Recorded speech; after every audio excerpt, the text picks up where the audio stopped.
أعوذ بالله من الشيطان الرجيم بسم الله الرحمن الرحيم سيقول السفهاء من الناس ما ولاهم عن قبلتهم التي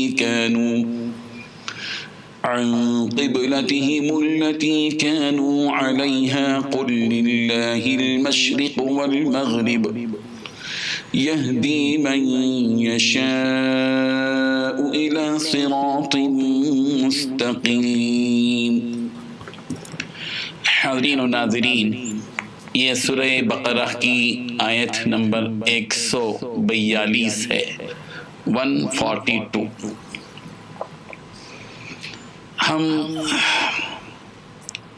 سب سے پہلے اس آیت میں جو الفاظ استعمال کیے گئے ہیں ان الفاظ کے اعتبار سے ترجمہ کریں گے، پھر اس کے بعد پوری آیت کا ترجمہ کریں گے، پھر اس کے بعد یہ آیت کیوں نازل ہوئی اس کی تشریح اور تفسیر آپ کے سامنے رکھیں گے۔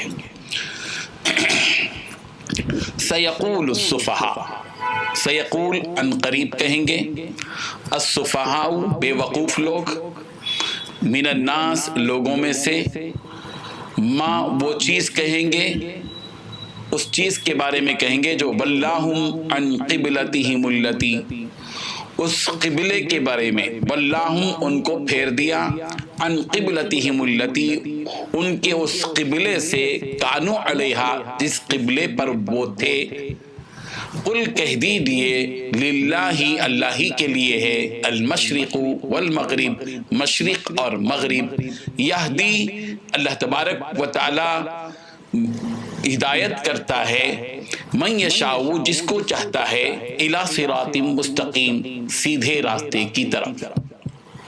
سیقول السفہاء من الناس ما ولاہم عن قبلتہم التی کانوا علیہا قل للہ المشرق والمغرب یہدی من یشاء الی صراط مستقیم، کہ اب یہ بے وقوف لوگ کہیں گے کہ آخر وہ کیا چیز ہے جس نے ان مسلمانوں کو اس قبلے سے رخ پھیرنے پر آمادہ کر دیا جس کی طرف وہ منہ کرتے چلے آ رہے ہیں۔ آپ کہہ دیجئے کہ مشرق اور مغرب سب اللہ ہی کی ہیں، وہ جس کو چاہتا ہے سیدھی راہ کی ہدایت کر دیتا ہے۔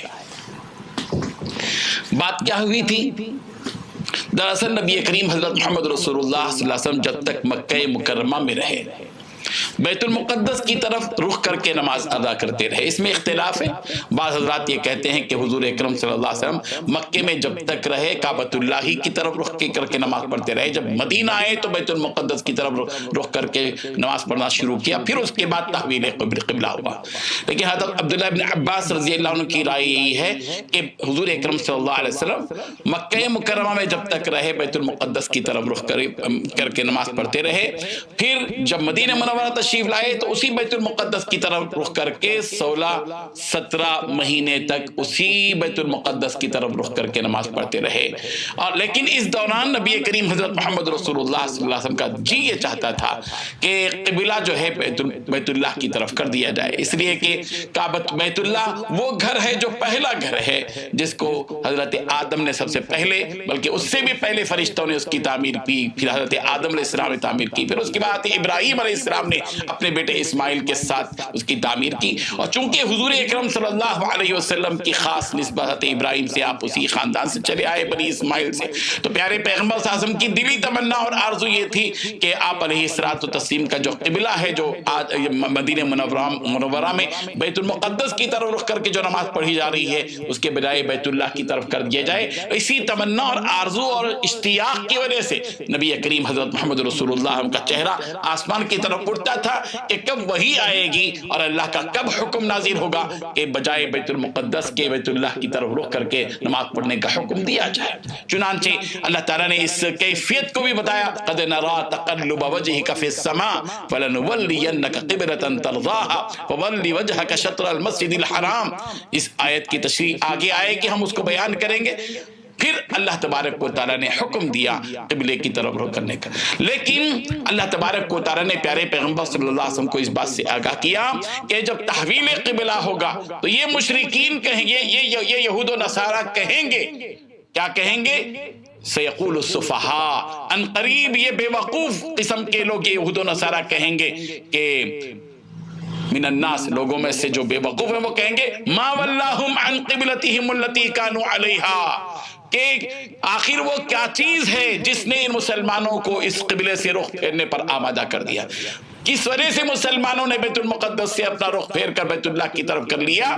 یہ اعتراض کریں گے. پیغمبر آپ کو گھبرانے کی ضرورت نہیں. قل کہہ دیجئے پیغمبر، للہ المشرق والمغرب، اللہ ہی کے لیے ہے مشرق اور اللہ ہی کے لیے ہے مغرب. یہدی من یشاء الی صراط مستقیم، اللہ تبارک و تعالی راہ بتاتا ہے جس کو چاہتا ہے، صراط مستقیم کی، سیدھے راستے کی راہ بتاتا ہے. اللہ تبارک و تعالیٰ نے یہ آیت نازل فرمائی کہ ان قریب ان میں کے جو بے وقوف لوگ ہیں وہ یہی کہیں گے کس چیز نے ان مسلمانوں کو اس قبلے سے اپنا منہ پھیرنے پر مجبور کر دیا جس پر کہ وہ اب تک تھے.